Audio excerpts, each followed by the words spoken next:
Guys, today I'm going to explain to you why I'm investing myself and for clients in Liverpool.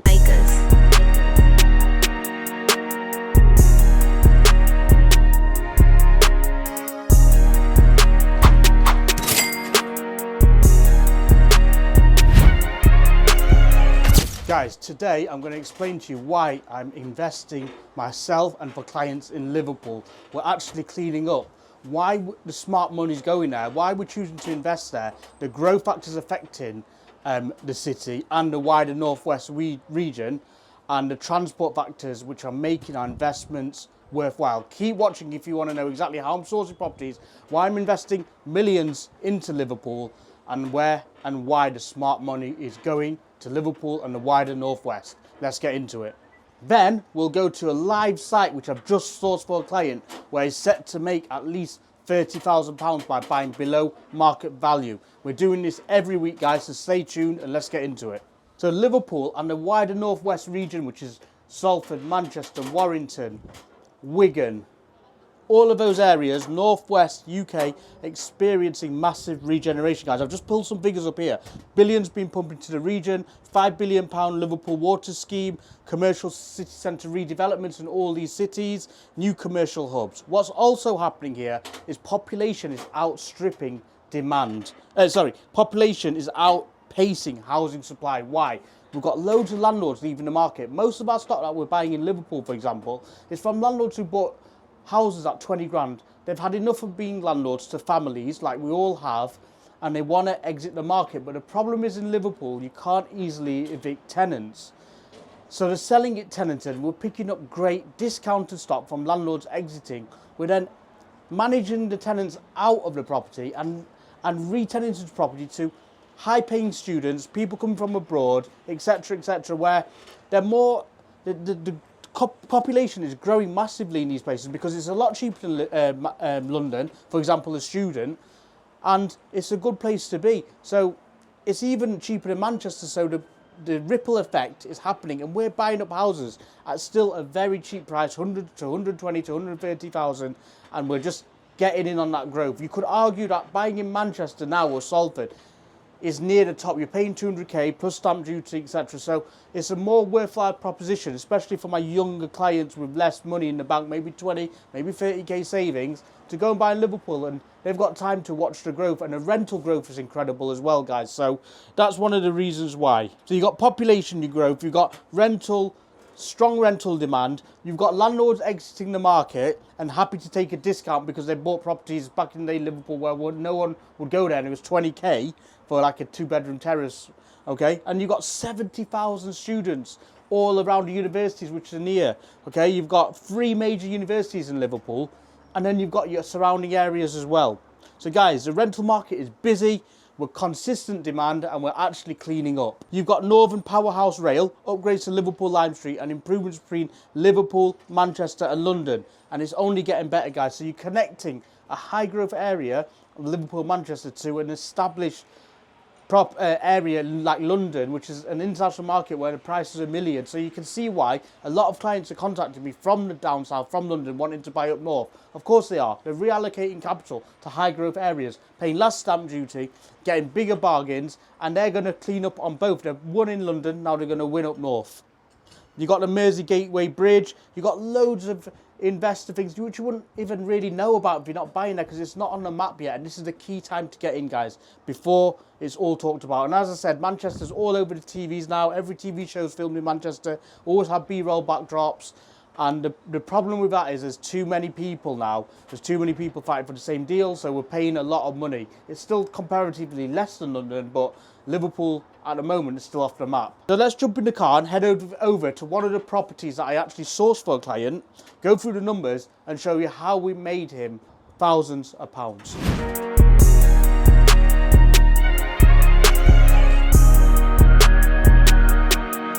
Hello. Hello, Nate. Hi, how's it going? I'm all right. It's Mr. Rehan, his father. Oh yeah, hi Mr. Rehan, how's it going? Okay. I'm all right, yeah. Just, I know you're a busy person, just a few things, it's a landlord-tenant issue, Yeah, so I've had a look at the documents you sent me. So it's a HMO, right? Yeah. No, it's not HMO. It's a 3 separate flats. Okay, 3 separate flats. Okay. So they don't share they don't share bathroom or kitchen. It's ground floor. Yeah, they all got everything separate. They got their own bills. They got their own meters. First floor, ground floor, first floor, and second floor. Okay, no problem. So, so basically, you had an improvement notice. Yeah. Let me just have a look at this stuff. Well, there's a communal hallway because it says communal hallway. The communal hallway, which is just like entrance. Yeah, Right? yeah. Have you? Ground floor people, just open the door and go to their flat. They got their own locks and everything. So have you told them to move their shoes and stuff? Yeah. Yeah. Oh, yeah. They done that. A lot of things has been already. So which one hasn't been done? And the reason why I'm asking is because you can't serve Section 21 until this is satisfied and off. So we need it doing. The council lady, said, all right, enough is enough now. We want this job done. Otherwise, I'll close the file. If they close the file, it's better for you. She's not bothering. So let's try again to get access. If not, we will tell the city council not to close the file. That's what we're going to do. That's what. As soon as that's done and closed, we can. She's playing a game, because she knows as soon as that's off, you can issue the Section 21. Acha, right. Come to the another things, now. Section 21, Now, the reason I ring you and get your advice, Yeah. and get your help, that the deposit, which she came here 4 years exactly, 50 years started, Yeah. She paid £832, deposit. Yeah. Right. But I didn't put it into the DPS scheme. It's all right. We can repay the deposit before you start the Section 21. It's still valid. So if I can pay, right, so I can pay any time, to the city. No, you have to repay her the deposit. Right. With evidence, with her bank. So you need to make sure she doesn't know what you're doing, otherwise she won't give you her bank details. Okay? Yeah. And then once it's repaid, you can issue the Section 21 notice. Right. And have you got... Go on. Yeah, go on. No, tell me the second issue. Second is, she is not helpful, with the adjoining flats. One is flat upstairs and one flat ground floor. Right? She always have quarrels, and problems with Yeah, so to do the eviction on antisocial behaviour is pretty hard because it's discretionary. Yeah. But at the moment, if you're quick, Section 21 is not discretionary. So they will grant it, but you need to have the latest gas safe certificate. Have you got that? Yeah, I got it. The main thing you need to do is get this improvement notice off and then contact me again and say it's off. And you need to do that ASAP, because if she delays it till November and Section 21 is scrapped, you won't be able to use Section 21. All right, mate. Speak soon. Thank you very much, India. Thanks for your time. No problem. Take care. See ya. Bye-bye. Bye-bye. Bye-bye. Guys, we're just at a site visit now in Liverpool. I just had a quick call, so I'm just doing a consultancy one-off thing, because typical problem, landlord wants to evict tenant. She's opened she's complained to the council about some improvement works and not given access. She's a very clever tenant. Why has she done that? Because she knows that she can't get evicted with Section 21 if there's a council improvement notice. The council have realised she's playing the game. They're going to close the file. Now she's saying, oh no, you can come and do the works. We'll get the file closed. He's made a mistake. Some landlords made this mistake. Didn't protect the deposit when she moved in years ago. He now needs to repay the deposit, which obviously he wants to do because he wants her out. So he needs to do that skillfully so she doesn't know. And then we'll get her evicted and he can reset and do everything properly. And this is the problem we come across time and again. Landlords like the one we bought this property off, they don't know how to deal with tenants. They don't know how to evict tenants. They don't have the specialist knowledge, experience or solicitors, which we have, our power team. So they'll sell a house like this with a tenant and we'll buy it 30% below market value. And exactly what we did here, I'll show you in a minute, guys, but that's a prime example. A guy who's got 4 flats in Manchester, council are involved because because the tenant's messing about, she's not paying the rent, she's paying it sometimes. Luckily, Section 21 is still available. He's working with the council, they're on his side, thankfully, so it will get resolved. But that's just an example of the consultancy I do for professional landlords all the time, as well as people who just want to invest in property. Let's show you this property we bought for one of my clients. His first property through me, but he's actually got 4 others anyway. Experienced landlord again. And let's show you and break down the deal. Guys, that's the property over there. I'm being a bit subtle because we bought it tenanted, okay? Let me go through the numbers. This house is worth £156,000. Before we buy any house, we get it valued on a desktop valuation. It didn't need a survey and a physical valuation because, as you can tell, it's kind of like a new build. The client paid £120,000, so he's saved 36,000 pounds, guys, equity, day one built in. This property is actually wanted by our social housing partners in Liverpool for up to, it's a 3-bed end terrace / semi, nice driveway, for between 970 to 1,000. We'll probably take 970. We were offered, it's that ballpark figure. The client's going to remortgage all his money out of that because the equity is £36,000. He's going to remortgage at 156, take his equity out. He's going to manage the tenant out. We've already given notice. She's a single person, so it's not that difficult to give notice. It's not difficult for her to find somewhere else.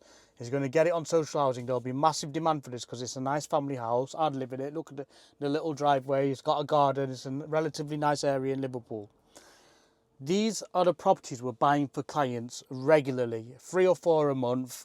We don't get these every day, I'll be honest with you, but we do get them 3 or 4 a month, and it just keeps clients ticking over.